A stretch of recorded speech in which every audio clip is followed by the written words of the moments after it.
All right, we are joined on the podium by Tulane head coach Ron Hunter, Gregg Glenn III, and Rowan Brumbaugh.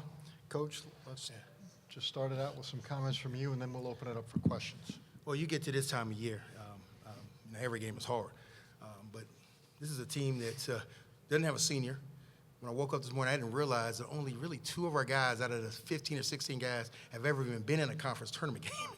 So this is a lot of these guys' first conference tournament game, and I'm so proud of them the way they handled it. I thought we were a little nervous, to be honest with you, the first 4 or 5 minutes, because again, I know how much they want this, but they hadn't been there, and so I thought we were a little jumpy, a little nervous. We knew we were playing a good basketball team, but we won today because I've got a really good team. But Mari Jordan was a difference for us today. Yep. What he did today was incredible, absolutely incredible. And a lot of things that you guys see on this stat sheet won't even show up to the things that we talk about. That's why he said yes. Mari was absolutely terrific today. Thank you, Coach. Just raise your hand if you have a question. We'll get a microphone to you. Give us your name and affiliation, please. Gary Smith with NOLA.com.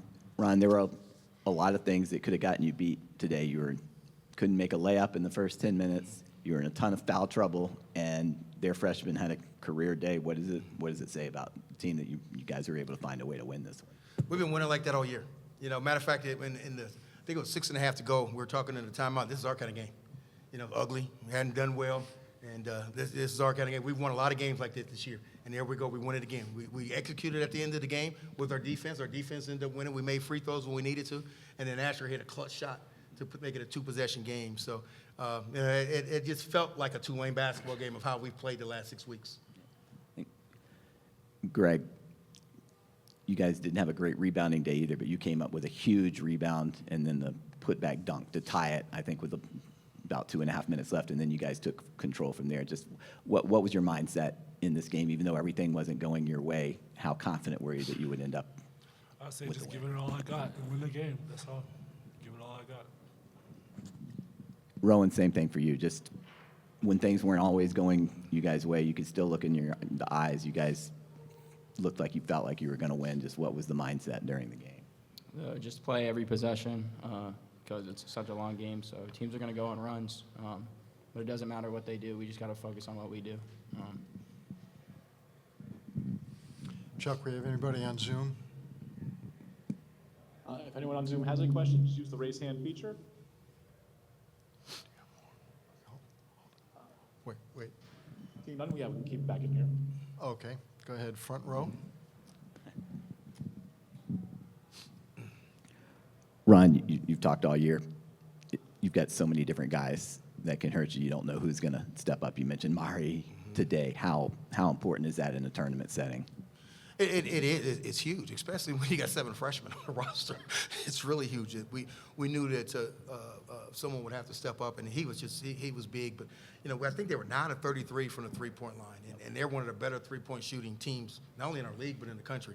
And so when our 3-point defense is there, we know we got a chance. And so we didn't give up a ton of threes, and we won that battle. But I'm just really proud of these young people because again, no one thought we'd be where we are all year, even early. So.